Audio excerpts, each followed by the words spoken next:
The iPadOS 15 public beta was just released a few days ago, and it's brought a lot of new features to the iPad. But remember when Apple released their M1 iPad Pro with 16GB of RAM, it made everyone think that there's going to be a massive iPadOS update. However, these expectations were not met whatsoever, and everyone's really disappointed.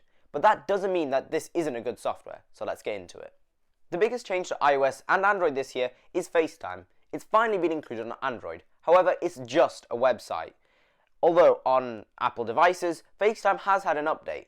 So the first thing is that you can finally use portrait mode on video, which is a feature that's been on Android for a long time and has finally been included on Apple. They've also added SharePlay, where you can watch different things simultaneously with each other, and if one person pauses it, it pauses for everyone else, which is a nice feature to add. However, it doesn't support things like Netflix and YouTube yet, but it does support Apple Music and a few other streaming softwares.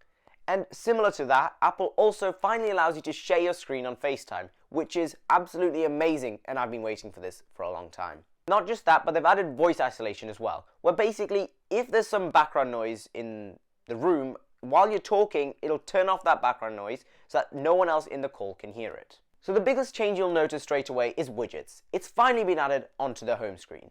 And there's not just the old widgets that were on iOS, but there's some new sizes and new ones as well. For example, Game Center. Now, just like they added on iOS 14, Apple has included the app library on iPad. And this is really cool because now it allows you to access all your apps from the app library, which goes in hand for now that you can finally hide home screens like you could on iPhone.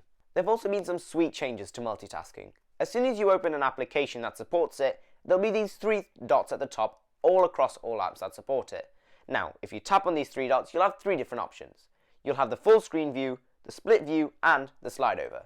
Selecting the split screen view, for example, will move the app to the side like this, and then you can choose whatever app you want from the home screen. Also on the app switcher is that now if you swipe over all the way to the right, you'll see that you've got your slide over apps there as well, which are really useful. Safari's had a big update to iPad in terms of customization and design. So the first thing you'll notice as soon as you open it up is that you can finally change your background and choose what you want to be on the home screen, which is very, very similar to what Apple already has on their Macs. Not just that, but they've allowed you to create tab groups, which is really cool and has been included on Chrome for a while. As soon as you open up the app, you'll also see that on the bottom there's these different windows. Now, this is a cool addition because you can now have separate windows and swap between them almost seamlessly. Last but not least, when you're on a website, you'll see that the tab blends in with the background color of the website, which makes Safari look a lot more cleaner and sleek. Notifications has had another update on iPadOS 15, which is basically where there's a new design. So this shows an icon of either the person you're messaging or the app on the left, which wasn't how it used to be.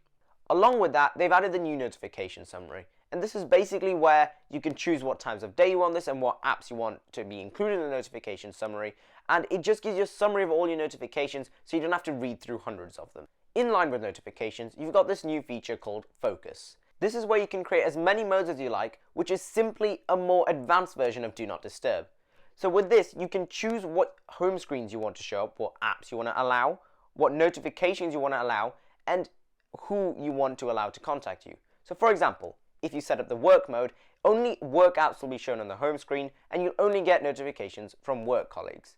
However, if you change it to personal mode, then you'll only get notifications from personal apps or any apps that you want and whoever you want to contact you.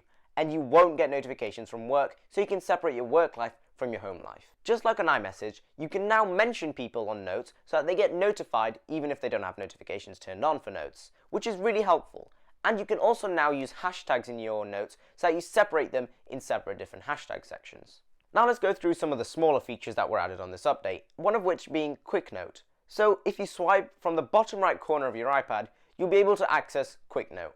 This is where you can quickly make a note and save it just like that. And there's a whole other section for it in the Notes app. Just like on Google, for example, the Google Lens, if you take a photo of a dog, for example, it'll tell you the breed of that dog.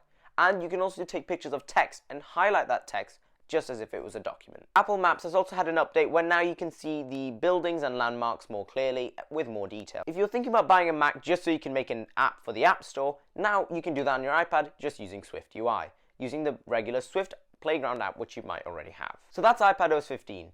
If you want to download the public beta, there's a link in the description below. However, make sure you back up your device first in case anything goes wrong. And let me know what you think about this update in the comments below. If you enjoyed that video, please leave a like and subscribe. Thanks for watching.